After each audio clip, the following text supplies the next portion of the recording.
Assembly, Excellencies, ladies and gentlemen, Namaste. I thank the President of the General Assembly for organizing this high-level dialogue.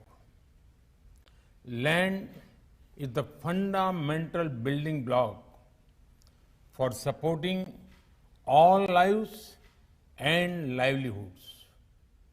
And all of us understand that the web of life functions as an interconnected system. Sadly, land degradation affects over two-thirds of the world today. If left unchecked, it will erode the very foundations of our societies, economies, food security, health, safety, and quality of life. Therefore, we have to reduce the tremendous pressure on land and its resources. Clearly, a lot of work lies ahead of us, but we can do it. We can do it together. Mr. President, in India, we have always given importance to land and considered the sacred earth as our mother.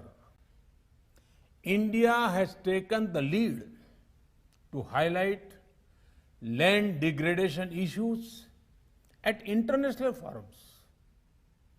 The Delhi Declaration of 2019 called for better access and stewardship over land and emphasized gender-sensitive transformative projects.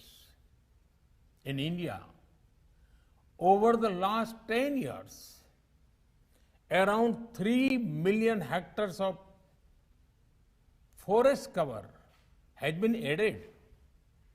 This has enhanced the combined forest cover to almost 1/4 of the country's total area. We are on track to achieve our national commitment of land degradation neutrality. We are also working toward restoring 26 million hectares of degraded land by 2030. This would contribute to India's commitment to achieve an additional carbon sink of 2.5 to 3 billion tons of carbon dioxide equivalent. We believe that restoration of land can start a virtuous cycle for good soil health, increased land productivity, food security, and improved livelihoods. In many parts of India, we have taken up some novel approaches. To give just one example, the Banni region in Rann of Kutch in Gujarat suffers from highly degraded land and receives very little rainfall. In that region, land restoration is done by developing grasslands, which helps in achieving land degradation neutrality.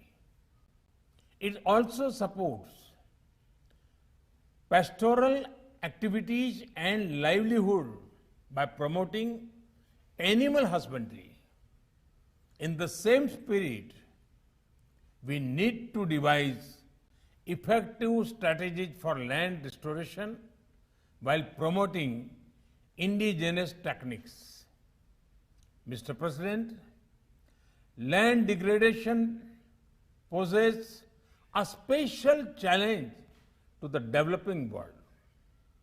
In the spirit of South-South cooperation, India is assisting fellow developing countries to develop land restoration strategies.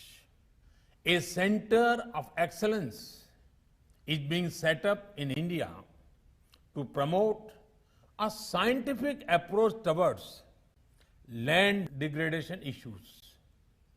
Mr. President, it is mankind's collective responsibility to reverse the damage to land caused by human activity. It is our sacred duty to leave a healthy planet for our future generations. For their sake and ours, I extend my best wishes for productive deliberations at this high-level dialogue. Thank you. Thank you very much.